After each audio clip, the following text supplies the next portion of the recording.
And someday everything we're nostalgic for is going to be worth nothing. Everything. Well, Star Wars guys. Hello, everyone. We are live. We are talking. If you want to know our conversation, how about this for a lead in? Join our Patreon and you can get the conversation before the conversation for only $1 a month. How much of that? A little bit more with the fee. And you get that and 300 other episodes where we're talking. And we're talking some nostalgia here. We were waxing nostalgia. And yeah, that's the trouble with collecting, folks, is you could have all the high-priced value item you want. If you can't find someone to buy it, it's not going to be worth anything. Or if someone re-releases it, like all of us Star Wars collectors discovered. Though I didn't collect my Star Wars stuff for money. I just collected it and played with it. But I know people, you know, we'll get to today's movie in a minute, folks. But I know people when you know, Phantom Menace came out and they did the re-release of the special editions and they did all these, you know, Star Wars figures. Suddenly they flooded the market and people were filling their baskets full of the Phantom Menace figures. I'm like, you see how many of those characters, you know, how many Jar Jar Binks and Darth Mauls you have in your basket? That's how many at every store across the nation and across the world. How much do you think that's going to be worth? Yeah, and the thing is, what made the old versions worth something is that guys our age who were, you know, our parents were buying us those. We were playing with them and we were breaking them and we were losing them. Right. And then people wanted them and they're like, oh, no, there's not that many out there. Well, it's just like the Golden Age comics. Why those people would collect comics and those ones were worth value was because people would toss them and recycle them and not keep those number ones or number twos. So those that did keep them are value. But nowadays, I mean, I don't know many comics that are still worth it, like newer release stuff. Because then you get the trade paperbacks that come out, and then it's because there's oh my god! I remember when the Death of Superman comic. Everyone's like, "Oh, this is going to be worth millions someday." No, it's not. There's a million copies at the comic book store. Well, and the other key to that is it's tricky. Because I'll make this quick because I know we got to talk about a movie, but that was back during the polybag craze where all the high profile comics came in these plastic bags, so that what people would be encouraged to buy not one copy but 2 or 3 or 4, so you can have one to read to find out what the story is, right, and others to put in your vault. The problem is the polybags back at those times, the retailers, they would degrade over time, so the comic book inside would become less valuable because it was no longer mint because of the plastic crap that was fading out. It would get like stuck to the inside, and so you take it out, you put it in a protective sleeve, and it's great, but it's also no longer polybag, so it's like you're damned if you do, damned if you don't. Mark, what are we here to talk about tonight? We're here to talk about, though, a very fascinating conversation. Yes, folks, welcome to the Spoiler Room, our second last Rockin' World episode. It's been a bit of a rough concert so far here in the Spoiler Room. We've had 3, we've had 2, and one like stinker where we got the hook and nearly pulled the band off the stage. But tonight it may be different, folks. We are rocking out with Rock of Ages from 2012. Yes, so thank you for venturing down the stairs, pulling up a chair and popping your favorite drink as we talk movie spoilers. And with me tonight are my 2 co-hosts here, are regulars in the Spoiler Room. First off, the man, the myth, the legend himself, Mr. Joe Randazzo is here. Hello, Joe. Hey, everyone.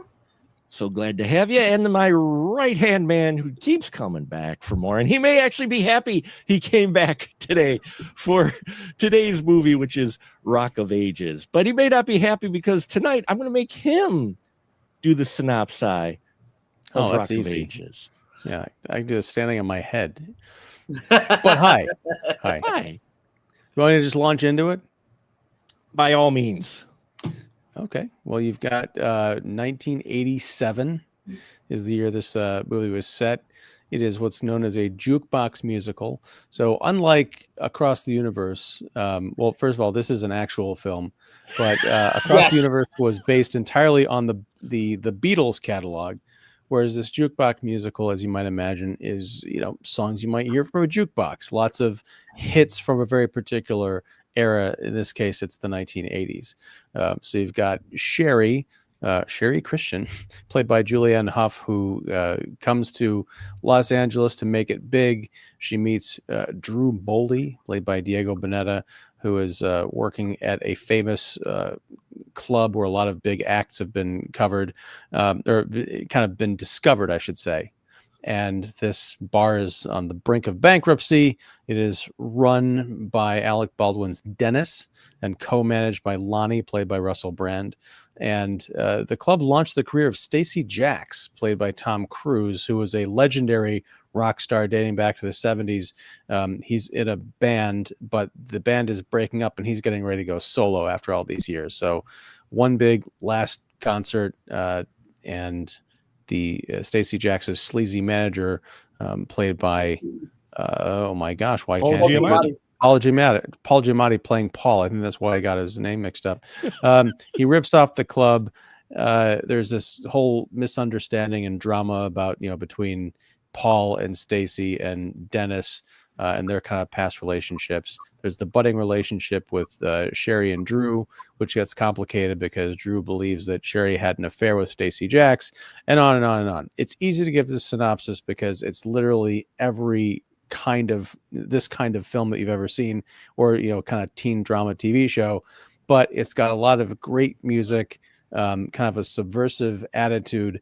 And if you follow the kind of history of this musical and also the TV show Glee, there are some eerie similarities in terms of execution, particularly the Glee pilot, which ends, and we are in the spoiler room and I'm jumping way ahead, with Don't Stop Believin', including a scene where the sort of burnt out older guy who's disillusioned with everything and wants to give up hears two star-crossed lover kids singing the song on stage, and he comes out and he's just like mystified, and his youthful vigor is reignited, and he decides he's going to go on and make his dreams come true and also help these kids make their dreams come true. The exact same climax of the Glee pilot and this movie. Glee that came out in like 2009. Yeah. I know that this musical was written in, I think it was 2005. So there was some kind of overlap there, but who knows? It's just some eerie similarities. But I will say I love this movie, and I haven't watched it since it came out. And I saw it in the theater. I have the Blu-ray and I watched it for this show, but this is exactly, I think, what Across the Universe got wrong, which is it sticks to it doesn't overcomplicate things.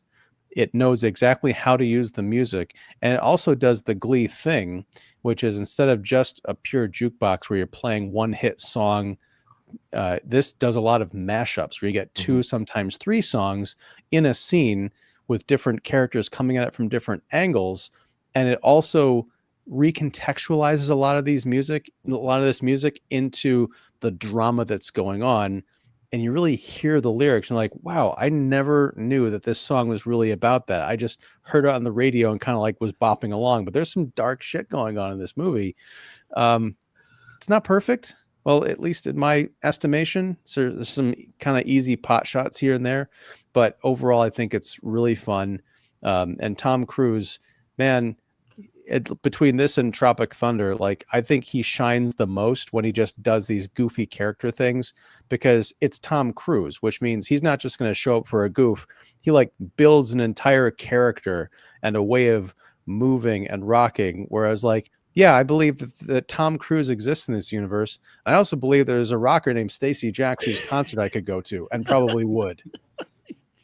Well said. And we'll touch on a couple of those things because my wife watched this with me. So, but first, initially, Joe, what'd you think of Rock Agents? Was this your first time seeing it? My first time seeing it, which is weird because I'm a big hair metal guy, or big heavy metal guy in general. Like I'm literally a guy you're probably gonna see me in a heavy metal band T-shirt. So, like right now, I'm literally wearing a Slayer shirt while we're doing this. So I don't know why I've never seen this, because I am exactly the target audience for this movie, but I've never watched it.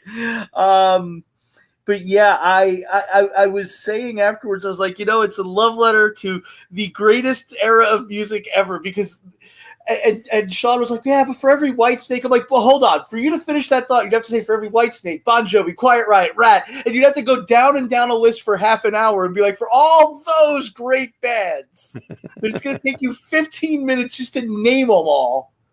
You have some that weren't any good. Yeah. So I absolutely love that era of music. It feels like I just put my iTunes on shuffle. All the albums that I bought over the years and ripped and put up there.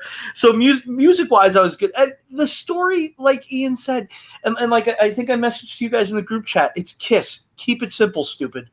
That's all it needed to be.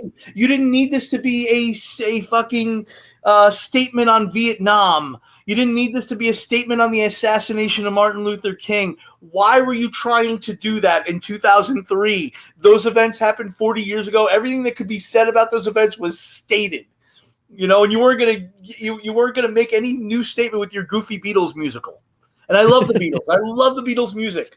That movie just angered me. This one I was enjoying every second of it because it was just goofy fun, and it didn't, like Ian said, it didn't try to be more than it was. It didn't try to be more than it needed to be. Every great musical in history, going back to the days of MGM, it's always the most simple, I story because you don't have a lot of time for actual story. Right, and also I would add. Yeah, go ahead. Well, I was going to say I would add to that I think the two leads, Diego Boneta and Julianne Hough, she's now one of the hosts of Dancing with the Stars. Is she? Yeah. But they're just so likable, and it's weird because even when it gets dark and kind of gets into this showgirls era where she's going to a strip club run by Mary J. Blige, I can't believe I just said that as a sentence. There is sort of this wholesomeness to it. This is very much a PG-13 movie, but it does get creative and kind of sexy and wild in places, and it just never loses that kind of a weird spirit. Tom Cruise, I think that Stacey Jack's thing is the thesis statement for this movie. It's about rock and roll, but it's also very strange, and that bleeds into every other facet of the movie, whereas Across the Universe is like, we're just going to put the Beatles lyrics because they're so wild and crazy on screen. No, it doesn't work at all. And it's also about passion and following your passions, following what you love, doing what you love. And that's a basic thing that, it's universal. Everybody on the planet has some dream, something that they want to do with their life, something that they want to accomplish with their life, no matter how big or how small. And this movie's about chasing your dream and not selling out, not being something that you weren't meant to be, being true to yourself, which is, again, basic storytelling. But there's something, and I'm glad you brought that up because it's a great point. It's also oddly about the importance of communicating with the people that you love. Yes. Because, you've got our two main characters. There's that big misunderstanding that they let destroy their relationship and take their lives in some very strange, dark directions. And they finally come back around to it. They realize, well, if we just said one thing to each other, it's like the dark side of Three's Company, the big wacky misunderstanding.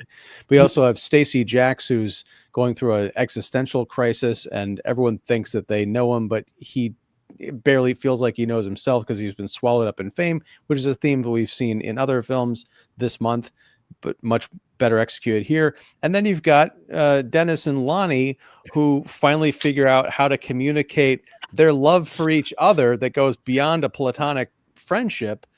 And it's beautiful because, this movie is about a lot of different things. And it's not just like, hey, we've got a bunch of music licenses, let's put them on the screen. Sorry, Mark. What do you think of Rocket? No, that's quite all right. No, I'm like you. I hadn't watched this since it first hit theaters, and I enjoyed it quite a bit. And watching it again, I adored this film. My wife sat down with me and watched it because I told her what it was. She's like, "Okay, we'll sit and watch it," because she saw the cast too, and we were just having so much fun, reminiscing. And it's funny because, pardon my get off the lawn moment, but I think this statement is true. And I'm not the only one that has made this statement. There's others who have actually done analysis of modern music. And you're taking music that from an era that storytelling was the main thing in the songs. Yeah. Like nearly every song told some kind of story. And you don't really realize that till they do the playlist of Rock of Ages. And you look at it, you go, every single one of these songs helped move this movie's plot, and it fit, and it told a story. Wanted Dead or Alive, this film put it in a whole new context for me, because before that I had just been associating it with Young Guns. It's like, okay, and then you see you see Stacey Jacks, thank you, who Tom Cruise sang his parts too. You could tell it, I mean, because it's Tom Cruise, he's like, I'm gonna sing my parts, so he sings his parts too. And it just puts it in a whole nother context when you see him acting out as a burnt out rocker singing Wanted Dead or Alive, and see the performance, and you're just like, and what I love about this is that it covers the story of rock and roll. It covers dreams being hindered or crushed or whatever. And while it does go to some dark places, it never gets too heavy. I love the energy of this movie from start to finish. Even when you get to the serious parts of like the breakup, the between with our relationship with our two main characters, even then, it never gets like heavy, and I liked that. But they're still able to cover the seriousness for our characters of the situation, but they still maintain that rock, that energy, that spirit, to where you're just enjoying it, and the 2 hours fly by or so of it, and you're just like, this is awesome. And Jill and I were talking, we're like, Tom Cruise, for as much as he is an action star, when he does comedy, holy balls, does he do comedy? Well, Tom Cruise, I would put in that category. Like when people call John Carpenter a horror filmmaker, I like to say John Carpenter, or a great horror filmmaker. I'm like, John Carpenter is a great filmmaker who happened to make a lot of horror movies. Right. Tom Cruise, I think, is a movie star who happened to make a lot of action movies. Because I think if he had gone into comedy full time, if he had gone into straight drama full time, no matter what he would have chosen to do, he would have been at the top of at the top level for it. I feel like he's just that level of talent.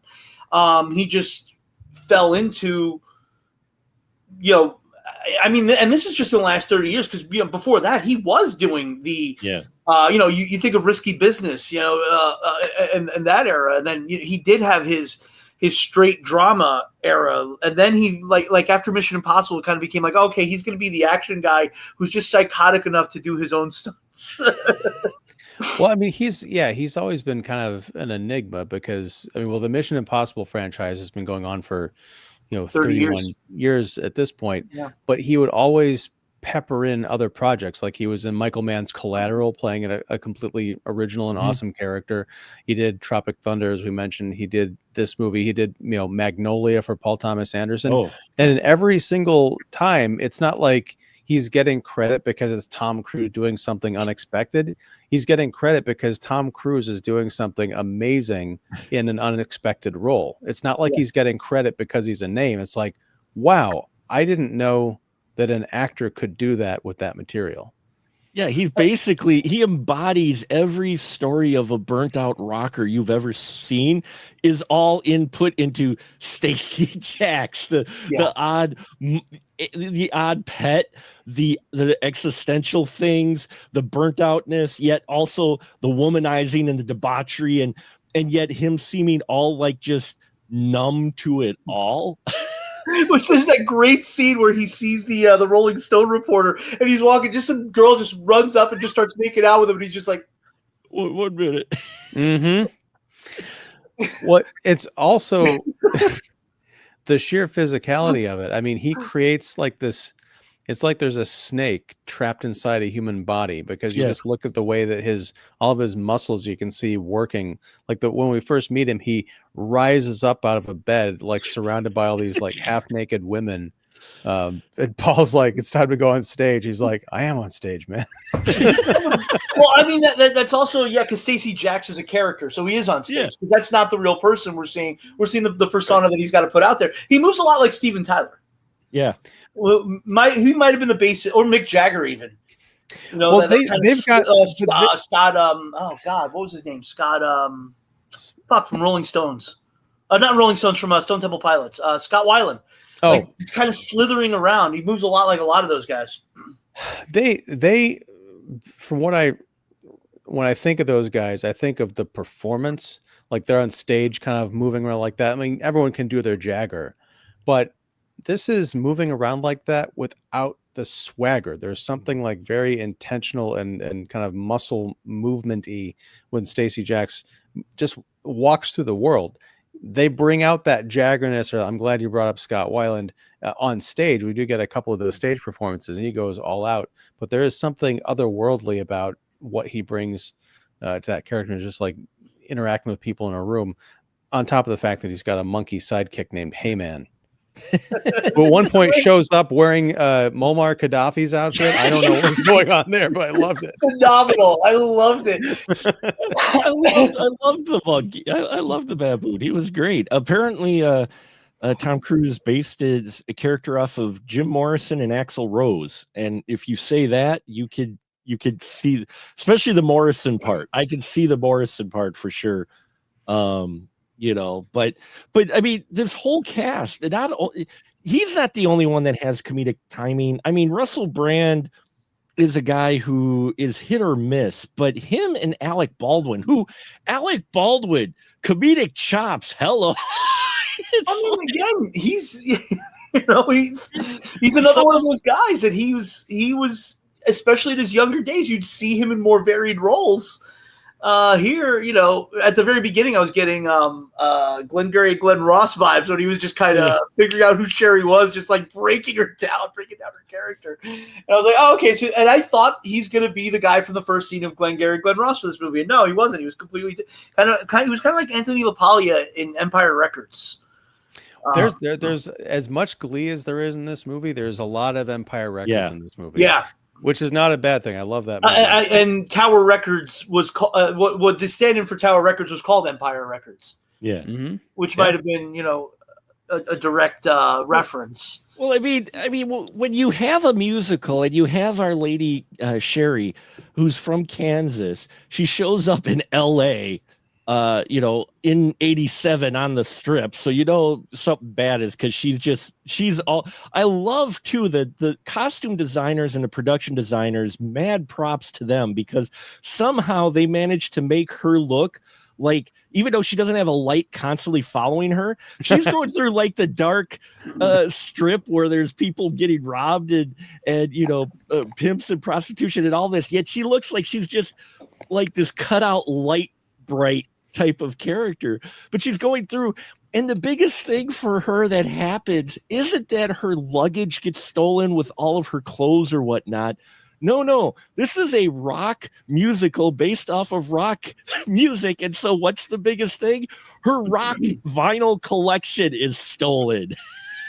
Yeah. Which, as a vinyl head I've grown to be a vinyl head over the last 8 years. I can relate to that. I felt bad when she had her records stolen. Of course. And when she gets them back at the end, it comes full circle. Yeah. Yeah. It's a sweet gesture. Better than roses. But I mean, Julianne Hough in this, I think, is great as Sherry. It's Huff. Excuse me. Not Hough. Huff. Thank you. Julianne Hough, I think, is great in here as Sherry, because her character too could have been played really innocent, and she's not. She's played as sweet and a little bit not streetwise, because I mean, from where she came from, but she doesn't come off as ditzy either, though. Like, no. You've seen a character like this in the past. I don't think. I think she just comes off as not knowledgeable, but she's not. She's she's got a head on her shoulders at least. Mm-hmm. But because a character like hers in some other movies, we've seen that character, they're just completely like, just vapid, yeah, and she doesn't come off that way at all. No, I like that they had a woman sing. I mean, it is oh God, what is her name? It is Sherry singing "Extremes More Than Words" because that song is infamously about telling a woman, "No, you can say you love me all you want, but why don't you show me how much you love me?" So I do like that it's a woman singing that kind of a role reversal.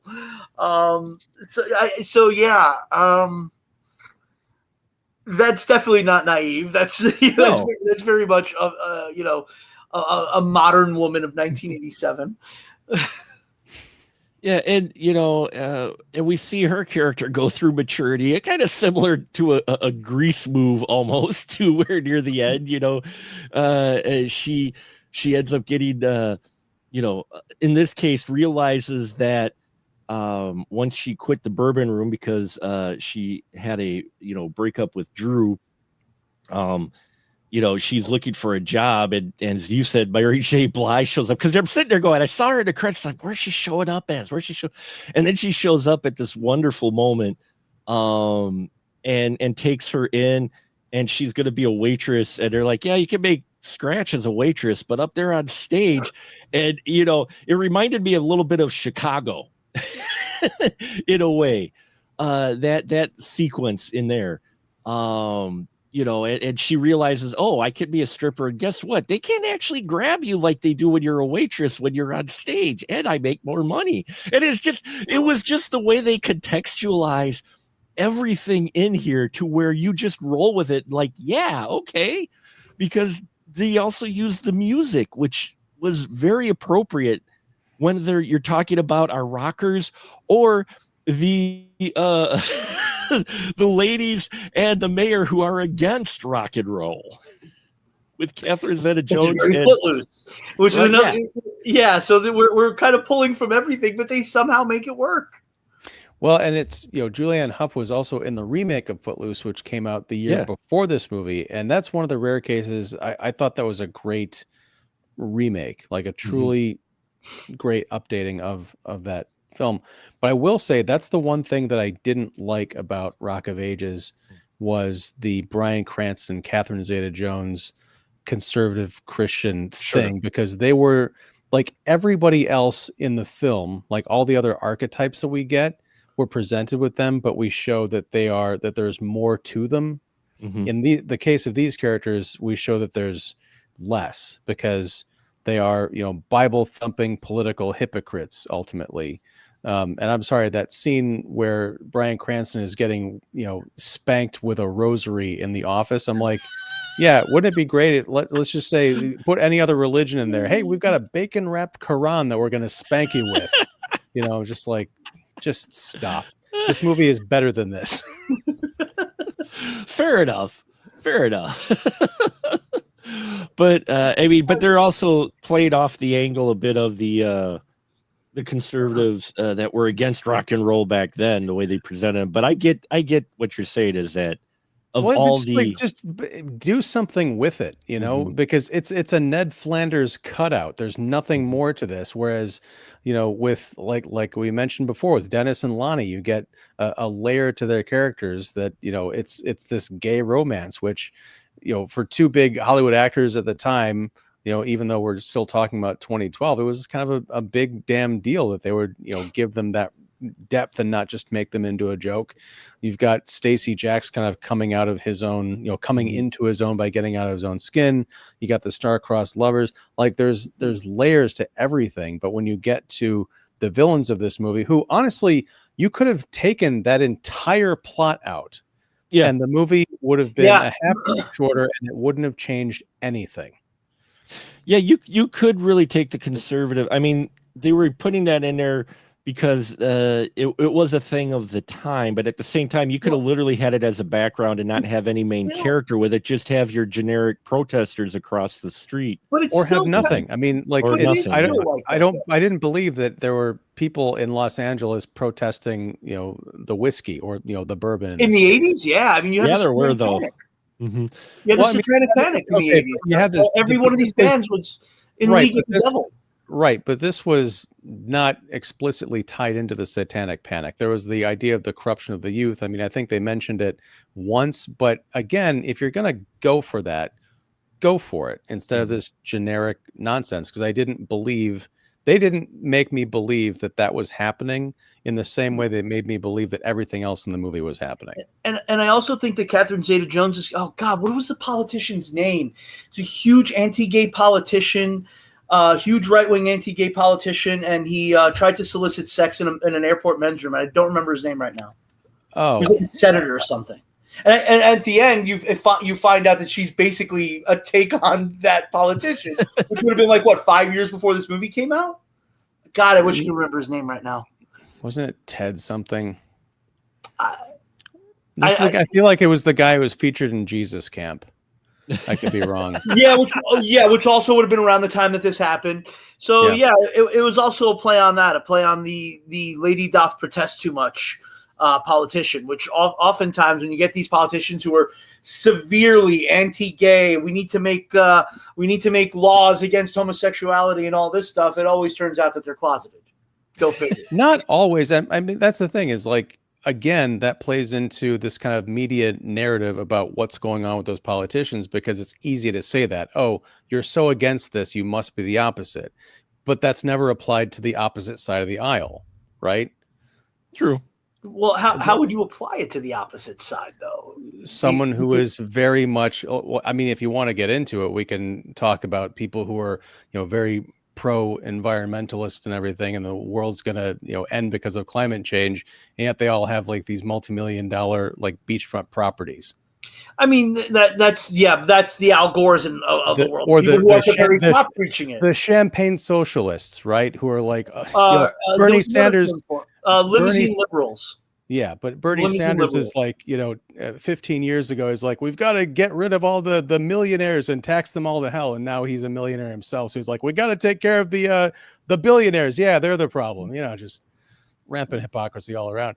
But that's the thing. I have no problem with that. But if you're going to do something with it, put in your movie, actually do something with it, especially if you're going to give more generosity to the side that you agree with in your story. To the point, I mean, it's 3/4 stacked in one direction in this film, and then that one quarter is just like, no, we'll just make them cartoon characters. They're not really people. Though you do get a wonderfully choreographed segment with "Hit Me with Your Best Shot" with Catherine Zeta-Jones and some wonderful backup dancers. And my wife was just like, okay, she's like, it takes talent to do the moves they're doing in basically church outfits, look stiff yet not be stiff, and be that she's like, there's a lot of talent in that scene with Catherine Zeta-Jones when they do the "Hit Me with Your Best Shot" segment. She's like, and I was watching it too, and actually throughout this whole film, for as far as your musicals go, the choreography in this and that is wonderful. They got some serious backup dancers as well to just make everything, you get even in the they even do that real interesting, I forgot which song it was, in the strip club. They do a wonderful couple of segments in the strip club where they incorporate the dancing with the strippers, with the way they clack their heels all the way. I mean, the choreography is also one of those things where if you get a really good choreography in a musical, you help really bring home the point of your song. But they had the benefit of the Broadway show having already existed a few years. True. So you could. Oh, that's true. You could kind of play around with that. What were the strip club songs? Because it ended with this very specific. Okay, that's right. Because whatever it was, because it ended with. I wish I could remember this. One of the strippers, like, she was up on the pole, and then she does a complete like horizontal plank and drops as if she was dead or something. And that was sort of the end of that, like the ties into the lyrics of that song, being kind of like, again, like a dark ending to this kind of poppy segment there.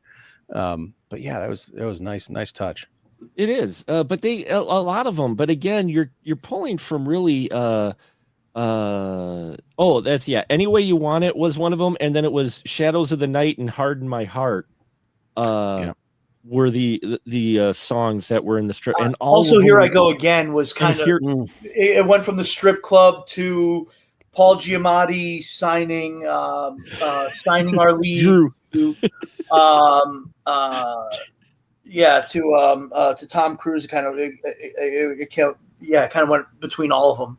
Yeah. And we got pig vomit at his most pig vomitous. Man, I wanted to punch Paul Giamatti in the face so many times in this movie. Oh, he's phenomenal. The bald head with the trying to hold on to it with like the ponytail and that mustache. Oh, wonderful. He is wonderfully sleazy in this. I love it. I love Giamatti in this. I forgot again. This was one of those where I hadn't seen since when it first came out. So I'm watching. I'm like, oh shit, Paul Giamatti's in this. I forgot. I didn't know Kevin Nash was one of the bodyguards. Oh shit, Kevin Nash. Yeah, when he showed up as one of Jax's bouncers, I'm like, oh shit, there he is. There's Diesel. You're gonna get a guy who's 7'3", 320 pounds as your bodyguard. Yeah, that's who you get. Especially because Tom Cruise is literally 5 inches tall. Yeah, because Tom Cruise is so short too. So when he comes up next to Nash, it's just like, oh wow. And I love that everyone fears his monkey more than anything. Everyone fears his man. Well, when we first see it, it's literally holding a gun. Oh my God. But and that's the thing though. It's like you watch this film, and one of the things it successfully does, which I know we keep bringing it up, but it's just a polar opposites. It's on the scale, on two different ends of the scale. You have Across the Universe, which didn't do a good job of world building. One of the things that really helps Rock of Ages is the world building they do with it. Because like you said, Ian, they keep it simple. They put in a history, context, but they keep it simple, but effective to where you get that opening song, with Sherry going through down the strip, and you get Drew in the Bourbon Club, and you've set up your area. You've set up the world that these characters are living in.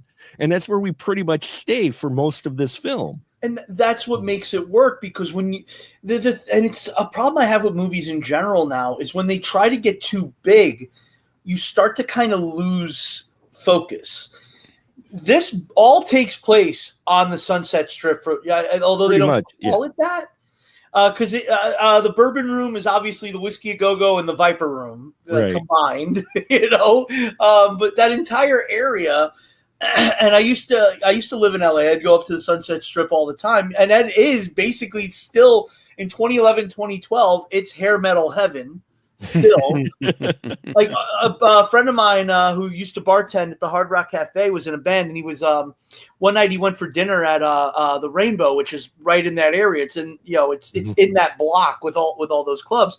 And he's in there one night, and I Remember You comes on, and he starts singing with it, and then he looks over his shoulder, and he sees Sebastian Bach is like chuckling, watching him sing it. So that's like the whole aura of the strip is, oh my God, this is hair metal heaven. Lemmy Kilmister literally bought a condo around the corner from this area because that's all the places I like to go. So there was always that aura of it.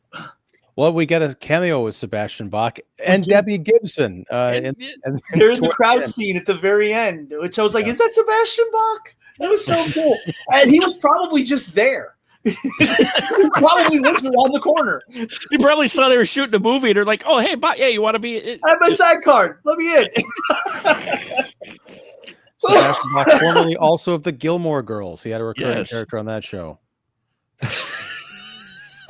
I love the various little cameos in this. So yeah.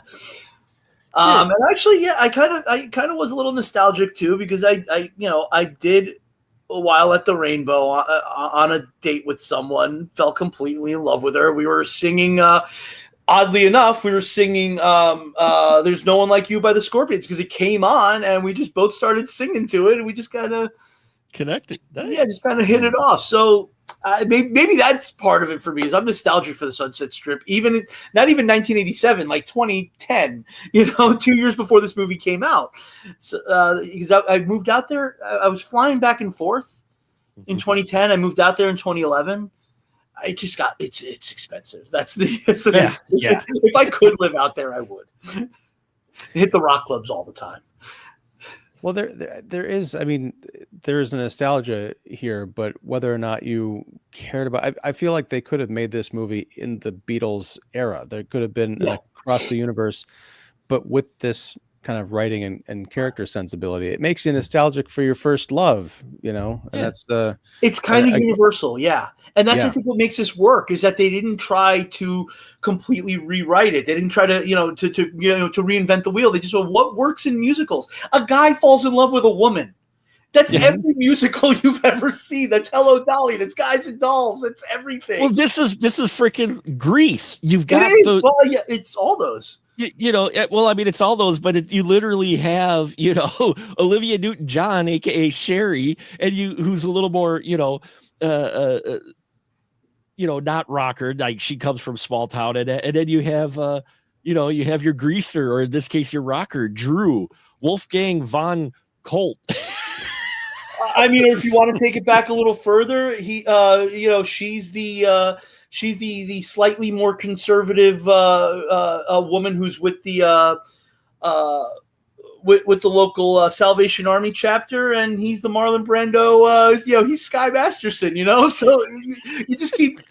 It's the cute innocent girl falling in love with the bad boy. It's universal. It's what it's always been. It's what this genre has always been. So yeah. And that's but Drew is not. That's the kind of fascinating thing is Drew is not a bad boy. No, a rebel in the fact that he's a rock. He's a rock. He's a rocker, so he's considered a rebel. But he's not, personality-wise, he's not. No, it's going to fill in for the bad boy aspect here. Right. That's the other thing is we usually see some kind of like a dark side or an edge, but he doesn't really have an edge. He works in a place that has an edge, but he's still. He ends up in a boy band, for crying out loud, at the end of this movie.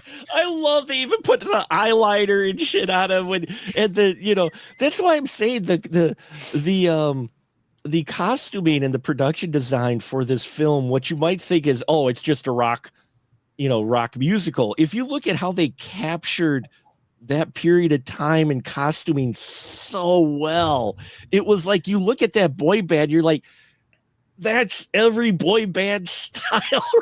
I was watching that initial that initial video shoot. I was like, that's Eli Roth as the director, by the way. Yep. Eli Roth is directing a boy band music video. And I'm like, oh my God, it's the New Kids on the Block. Yeah. That was my immediate thought. And in a time period that's probably, that's when they were on the right. Yeah. Well, it's funny because in 97 you've got Boogie Nights, which, one of the subplots of that is the introduction of VHS tape to the world of adult films, and Burt Reynolds' character kind of fighting against that. Like, what does this mean and how are things going to change? We do get glimpses of how that changes the movies and the performers, like with Johnny Doe. You get that here. There's also a Mark Wahlberg movie from 2000 called Rockstar. Oh, I loved Rockstar. Right. Sorry. This is almost the PG-13 version of Rockstar. And I think it all kind of works together of a piece. You're getting the same story, but for these different kind of lenses. I mean, you could do a triple feature with a quadruple feature if you throw in Grease. Well, because it's about it. They're also taking place at a time period where things are just starting to change. Paul Giamatti's manager is right in that, the boy bands were just starting to come up in 87, 88. That was the pop thing was starting to become big. The rocker thing was a little bit, at least in the pop, the top 40. But he didn't realize that. He still walked in. He was smart enough to know to pivot, but he still brought Drew in as a rock star. And these ponytail, sushi eating LA execs were like, but can he rap? And he's like, yeah. Sure. You can do whatever you want. But that's also kind of the whole idea of rock and roll is dead. Rock and roll's been around now for more than half a century, and it hasn't died. It'll go underground when it needs to, and then it'll come back up. Because, in the early 90s, rock and roll, actually in the early 90s you had grunge, so rock was still a thing. Right, well, and that's what rock. But then by the early 2000s, you have Korn and Limp Bizkit and all those bands starting to, and it kind of ebbs and flows that way. It's kind of like the horror movie in a way, which makes sense that they're so intertwined, because the horror movie will be huge for a while, then it'll kind of go underground for a little while, then it'll come back, and you'll have like a big a big resurgence again, and then it'll go back down again. And I feel like it's because they're kind of forms of extreme expression. Like they're not. It's kind of the idea that when something's real, you feel it, and I feel like that kind of genre, a lot of times when you're in those genres, you're in it because you actually love it. You're not in it because you want to be the big thing, because you're probably not going to be. Well, I mean, that's the thing. We're in a weird place now because rock is certainly dormant. I mean, nobody really talks about it anymore except in the context of songs that are 30 and 40 years old. I mean, right now, country's big. You've got a lot of, kind of pop and, sort of R&B and rap and that kind of stuff. But rock is sort of it's due to come out of its cocoon, and I'm waiting for it. So that's why watching this movie is nice. Because like, yeah, there was a point when it ruled the world, and maybe we're a bit tired of it by the end, which is why we made room for things like grunge and other expressions of this, and God forbid even the New Kids on the Block. But it is great music.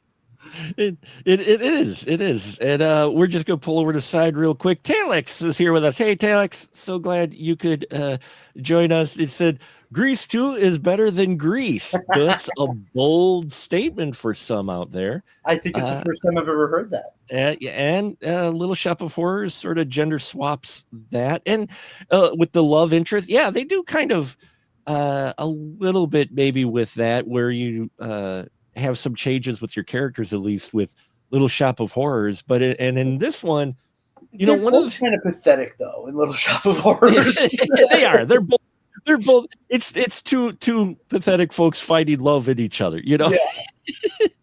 And in what I enjoyed so much with Rock of Ages is just how fluid this film flows too, though. I mean, there's a lot of characters in here, and yet everybody gets kind of their story, their moment, their due. Even Mary J. Blige's character, who shows up in the second hour of this movie, she even has more to her than just running the strip club. You get moments in here where there was a guy storming out, and Sherry comes up to her and she's like, "Oh, that's just my ex," and she drops some information about the ex or what. I just loved how this movie flows to where you're in it.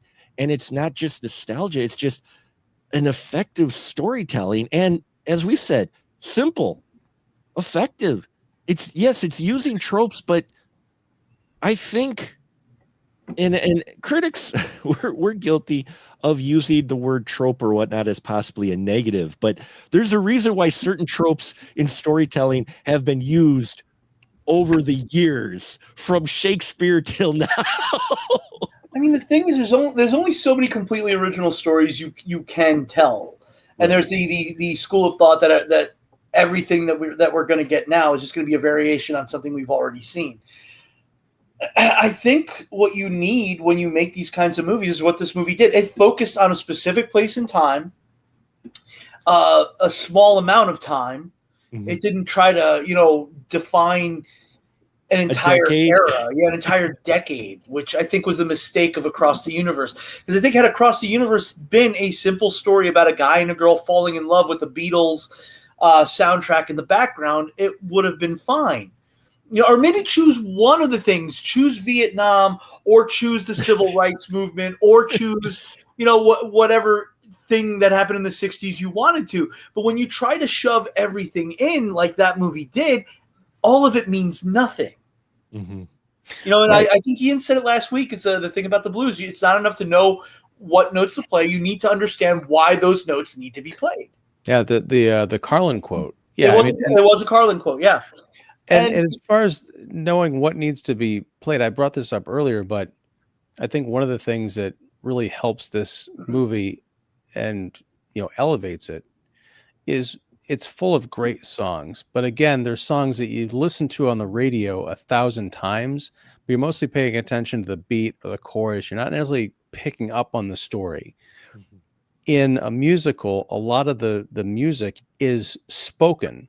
I mean, sung, sure, but let's just say in the strip club scene, mm-hmm. there's the Shadows of the Night. That one line, "Surrender all your dreams to me tonight, they'll come true in the end." That's Mary J. Blige talking to Sherry, like, yeah, you're surrendering your dreams to me tonight. Yeah, sure. You can become a star after this, after you've been on the stage for 20 years. It's good money. You need money right now, right?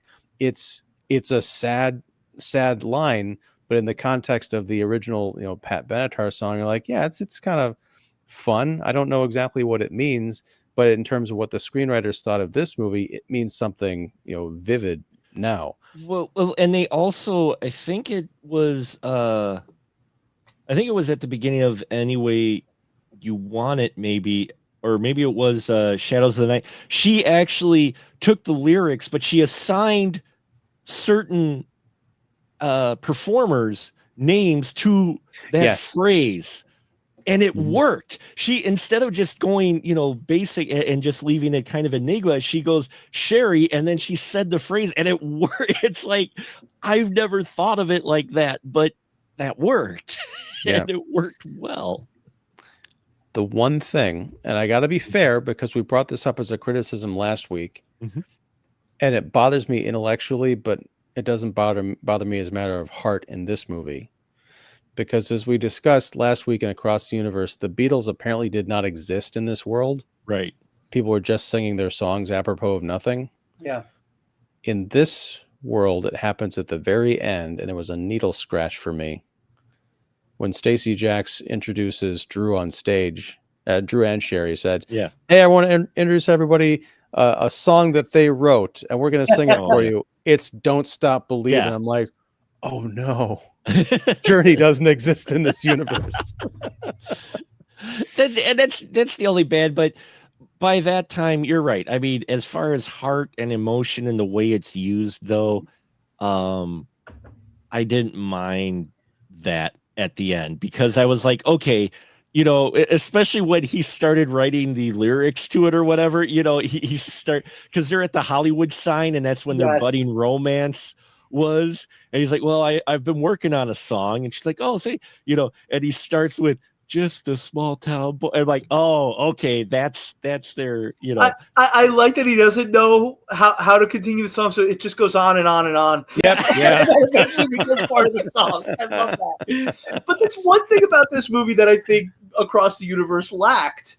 This felt like what happened was we had someone who, or a couple of people who created a musical because they genuinely loved this era of music and wanted to tell a story using that music, versus Across the Universe, which came across to me like some studio head somewhere went, hey, look, we have the rights to all these Beatles songs.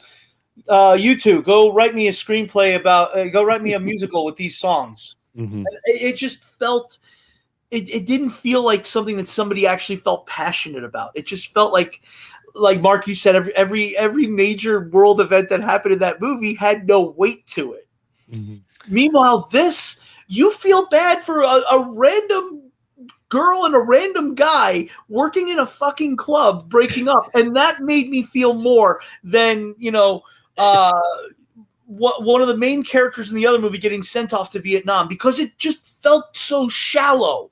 It felt so shallow in that movie. Meanwhile, here we have something so basic, and I'm like sitting there going, "Oh no, he's gonna think she slept with Tom Cruise." Oh, well, also, it's cheeky. Like this movie loves the songs enough to make fun of them. Like you brought up, Joe, that on and on and on and on thing. Yeah. That's, if you take a literal interpretation of that, you probably come up with, the Across the Universe folks could come up with something kind of corny and stupid and safe. But in this, you're like, what is that lyric? If we're going to assign a meaning to it, it is just kind of a yada, yada, yada moment. Let's put that into the script. On top of that, I want to know what love is. The scene between Tom Cruise and Malin Ackerman. I mean, I remember audibly gasping in the movie theater when we had that shot where it's like her legs opening up, and then later he's like singing into the cotton underwear on her ass. I'm like, wow. But it's ridiculous, but it's also like, yeah, he's really struggling here because he's getting, there's no conquest that he can't conquer, but it's like it doesn't mean anything to him. He's sad, but it's also funny. I laughed so hard at that. I went back and I took video of it. And I said to the friends, I'm like, this is pure cinema. It's just Tom Cruise singing "I Want to Know What Love Is" into a woman's ass. Well, what's even better, it makes the rocker and the reporter who secretly is lusty, she just can't resist him, but it takes that love scene, and where they could have played it straight and very sexual or whatnot, it's awkward because she like almost falls off the pool table a couple times, and they're like klutzy about it. They're not like fluid, like, it's a love making scene, but at the same time it is awkward and close. Yeah, but it also feels real, like there's something unexpected happening for these characters in this moment. It reminded me of the scene in Zack and Miri Make a Porno, where Elizabeth Banks and Seth Rogen, they finally have their sex scene as like the two kind of platonic friends who are making this wild movie, but they've never kind of professed their love for each other. And yet here they have to have sex on camera, and they really start going for it. And you can tell they're emotionally invested in each other. We get a glimpse of that in this movie with these two like ridiculous characters who, at the end, because it's a great big Hollywood musical movie, they end up together, and it's perfect. And she's got little baby Stacy inside of her, which possibly came from that pool table. Who knows?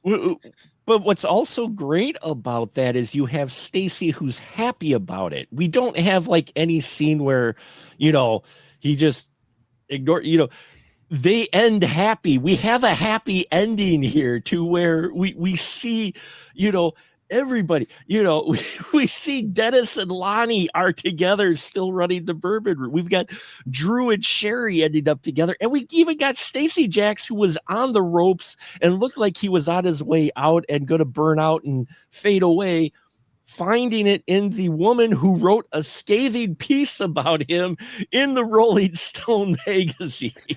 And go ahead. I was going to say, and also doing the right thing. I mean, going back to Empire Records, that iconic scene where Joe is like kind of telling his boss that he's going to quit and run his own store. That's a great kind of like walk out, damn the man moment. This movie, you talk about pure cinema, Joe. The scene where Stacy confronts Paul and says, according to this Rolling Stone article, you completely ripped off the person who gave me my shot. And so he takes this thing of scotch out that he's been presented with by his sleazeball manager, 125-year-old aged scotch. He glugs it, and as it's going in his mouth, he's pissing all over his former manager's leg. It's like a human centipede of scotch. That's pure cinema. I absolutely love that he had a moment, because he reads in Rolling Stone. He's like, wait a second, you ripped this guy off? And because as burnt out as Stacy was, he had rock and roll loyalty to the bourbon room because it gave him his break. He knew enough, he still remembers enough of that. He's like, he did that under good pretenses, and his manager screwed him. And on top of that, the movie did not need to come out and say it, and it didn't. I think that's another credit to it. But there's a scene where when Paul is ripping off Dennis in that office by going through all the calculations of how much money he was going to take, Dennis is like, Stacy would never stand for this. I gave him his first shot. And then Paul said, I gave him his first million. Mm-hmm. And then later on, you realize the part of this ripoff thing. I think Stacy is so offended because he is a multimillionaire, probably multi-platinum selling, artist. Yet the $32,000 that his manager ripped off from this club is probably going to destroy the guy who helped him make it. So it's like, to him, it's 32 grand. He can afford to have, one of his goons deliver that in a satchel and not even like notice that it's gone. But he does the right thing, and it's not something you would expect from that kind of character archetype in a movie like this. But it's beautiful. That's one thing, because you always hear about how sleazy, the sleazy side of Hollywood, but a lot of people don't talk about that the loyal side of Hollywood, because a lot of times, hell, look at James Gunn. Every movie James Gunn makes, who has a cameo? Lloyd yeah. Kaufman, the first guy to give him a shot. Francis Ford Coppola, he had Roger Corman as a senator. So there is that side of show business that I think people don't talk about very often because it's not as sexy as hearing that, this person's, a complete sleazebag. But there's always that loyal side of it, and you hear about it all the time. That this is the person that gave me my start, and it's beautiful when it even if it is unspoken here.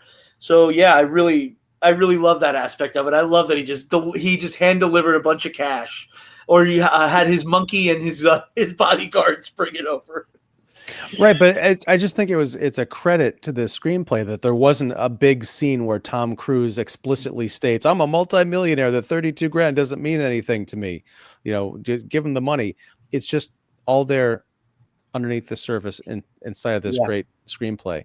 I don't think this movie did particularly well. Am I remembering that right? It didn't do great. No. I guess the musical must have been huge. The Broadway musical, I think, was massive. And that's disappointing. I don't wonder if this would have done better like now. I don't know why it wasn't a success, but it's great. Well, maybe people stayed away because they thought it was cheesy or something. It didn't make it that much. Domestic, according to Ibidem, if you believe it, 38.5 million domestic, 59 worldwide, but it was a $75 million budget. Probably most of that went to Mr. Tom Cruise, but but it's funny if it opened at 14 million apparently. If you look at this, I think though it was also the timing, because as you said, Ian, Glee had come out like 3 years before. Yeah. So the mashup thing was, and when Glee exploded, you had it everywhere.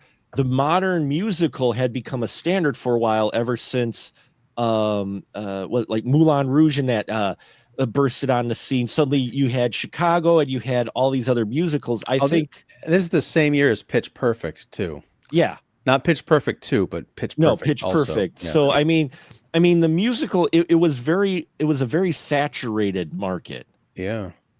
So I think that was part of it, is that it was so saturated with the mashup nostalgia. Once Mamma Mia came out, you had like a ton of these musicals coming out. Right. Well, I mean, even before, like you said, Moulin Rouge, which I find hilarious, and I always bring it up, is the one Oscars when I think it was let's see, when did Moulin Rouge come out? 3 or 04. 2000. Huh? It was 2000, right? Yeah. It was like the 2010, or maybe it would have been the 2012 Oscars or whatever. The guys directing the Oscars were the ones that had directed like 3 or 4, like 3 modern musicals. They didn't do Moulin Rouge. So the guys who were directing the Oscar show that year, doing a tribute to the modern musical, showed every musical except Moulin Rouge. They did not give a tribute to Moulin Rouge. And I'm like sitting there watching this at the time, and I'm like, wait, you got Chicago, you got these other ones. And then I looked at who directed and produced those versus I'm like, oh, those are the same guys doing the Oscar show right now. Moulin Rouge was 01. I'm sorry, I misspoke. I was thinking of Chicago too when I said 03. I was thinking of Chicago. Right, but Moulin Rouge was the one that kind of relaunched the musical and mashups and that really... And using the massive pop stars in them too. Right. Yeah. Mm-hmm. So one of the three screenwriters stuck out to me here, Justin Theroux.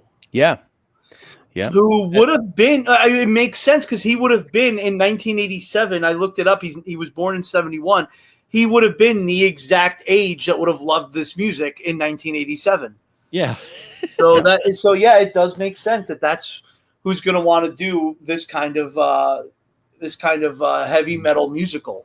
And one of the co-producers on this was Tobey Maguire. Yeah. Yeah, that's again a guy born in the early 70s who would have been the right age at the right time to love all these bands that that this is paying homage to. So and that's the thing, is I think Rock of Ages kind of got buried at the tail end of that saturation of the mashup and the Glee, all of that, which is sad, because I think for modern musicals, it's one of the better modern musicals, because it is pretty much a modern version of those classic musicals like Singing in the Rain and Carousel and all of those types of films. Again, Singing in the Rain is another one about a time period where things are changing in an art form. Right. It's about the end of the silent era going into the talkies. So yeah, that's another. I didn't even think of that one. Yeah, and so you have something similar here. And in the end, I mean, we'll wrap it up here, but and the cast that you have in here as well, just it's mind-boggling who's in it. When I was watching it, you even have a short cameo. I think it was by T.J. Miller in here answering the phone. Playing the Rolling Stone guy. The Rolling Stone guy, because you don't recognize him because he's all clean cut in that. But when he picks up the phone, he starts talking. I'm like, oh shit, that's TJ. That's a young TJ Miller right there. And I think it's worth a watch if you like, especially modern musicals. I think you should check it out because even if you're not a huge fan of 80s rock music, it's used so effectively. Mark, such people don't exist. Surely. I know. I don't know. But if you are one of those rare people, even still, it's a good story and it uses the music effectively to tell the story. I mean, Ian, you're just final thought real quick with it. Yeah, I mean, I think that's a good way to sum it up. I mean, it's got, maybe I'm biased because this is music that I grew up with and continue to love to this day. And I am the old man screaming at clouds that like it never got better than this. I mean, it's hyperbole, but it is such a great songbook and a simple story. And it's a great looking film. It's just fun and full of energy and like a complete lack of cynicism. There is cynicism in this movie, but it doesn't win. Right. I think that's one of the things, like, I felt so good after this that I wanted to watch it again. Yeah. Joe? Everything Ian said, it's life affirming. It's actually a feel good movie. And I'm looking at the Rotten Tomatoes. It's certified rotten because of the critic score is 43%. The audience score is 50, either 55 or 56. I need glasses. That's embarrassing. 55 or 56, which, So I don't know, man. Maybe it's because, like we were saying, it's the same musical that's been made for, at this point, 70 years, but I had no problem with it. I was fine with it. I love this era of music. I'm still, this literally would be my playlist on, any whatever music site you want. If you look through my purchases on iTunes when I was rebuying a lot of my music on iTunes, it's Rat, it's Quiet Riot, it's it's a lot of these bands. It's Poison, I also like the opening where Alec Baldwin sees his bartender is charging what he thinks are two women, and he's like, "Hey, women drink for free." And turns around, it's just two hair metal guys. Yeah. I love it. Oh, we got a comment from Alex who says, never saw Rock of Ages. My only exposure to it was sort of a parody from Good Boys from 2019.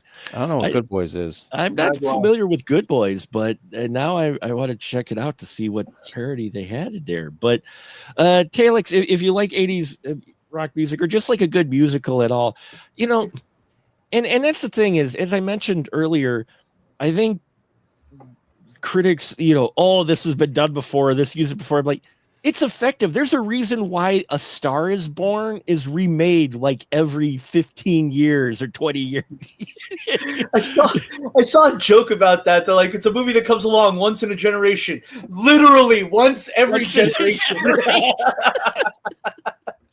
Because some of these stories are still things that strike people that have core themes that everyone can relate to, even if you don't exactly relate to the music. And this one, it's a rock and roll movie that, as you said, Ian, cynicism might be there, but it doesn't win. It's not cynical. It's a love letter. It's able to make fun of itself, yet at the same time, not enough to where you have the literal comic wah wah type of deal, like like, look just how goofy the 80s were, and it didn't make me groan. And Ian said maybe he's biased because he grew up with this music. I grew up with this music too, so maybe there is a little bias. But then I remember with Across the Universe, I grew up listening to the Beatles too. Yeah. So Yeah, I think it is at the end. That one felt like a cynical cash grab. This one did not. This one felt like people who wanted to pay homage to that era. Right. And who, Yeah. when you look at the ages of the people that were involved in the production, it makes absolute sense that those are the people, who grew up listening to that music and loving that music. So I completely buy that they wanted to do something to pay tribute to it. Yeah, and that comes through. That really does. Yeah. Oh, and Talix also said, Good Boys was it was Jacob Tremblay's movie, who's from The Room. It was a knockoff of Superbad. Not terrible. I remember now that you mentioned that it was involved the Room, one of the Room cast that I remember it coming out. I haven't seen it, but not The Room. No, Room. The Room. Oh, for Room. I'm sorry, not The Room. That would have been amazing. Jacob Tremblay. Don't stop. He's an amazing filmmaker in a completely different way. Oh, Mark. Oh, don't stop believing, Mark. Oh, hi, Mark. Oh, don't. We're going to end it there. Fuck you, Joe. Don't say that. Ever since The Room came out, that has followed me since then because my name is Mark. Someone literally wrote it in the snow on my vehicle in the car parking lot once. They wrote, "Oh, hi, Mark." And I'm like, at least it wasn't yellow snow. At least it wasn't in yellow. Right? It might have been. Sure. No, it wasn't. It was just, they just wrote it with their finger. But before someone gives us the finger for going too long, we're going to wrap it up tonight. So there you go, folks. Rock of Ages. All three of us would recommend it. Even if you just like a good musical, I highly recommend it, even if you're not exactly a rock fan, because it's just it's a good movie. It's a feel-good movie. We don't get many truly feel-good movies that are honest, true feel-good movies. And that's what it is. It's an honesty. It is a legit honesty coming through this film and making statements just enough for you to, and then you start rocking to the music. So thank you all for watching. Talix, always a pleasure. Thank you for tuning in. I appreciate you and everybody else who has popped in tonight. And now, as always, I give my Spoiler Room crew their license to shill. We'll start with Joe. Joe, you got anything at all? Well, we got Joe Bob's Cold Cruel Christmas. It's going to be coming up on December. I almost said July. Why would I even think July? Coming up on December 12th at 9 p.m. Eastern on Shudder. It's got some really cool artwork. We're going to be doing two very snowy slashers. It should be fun. That's all I've got to show right now. Cool. And Ian, I know you got stuff to show. Go, sir.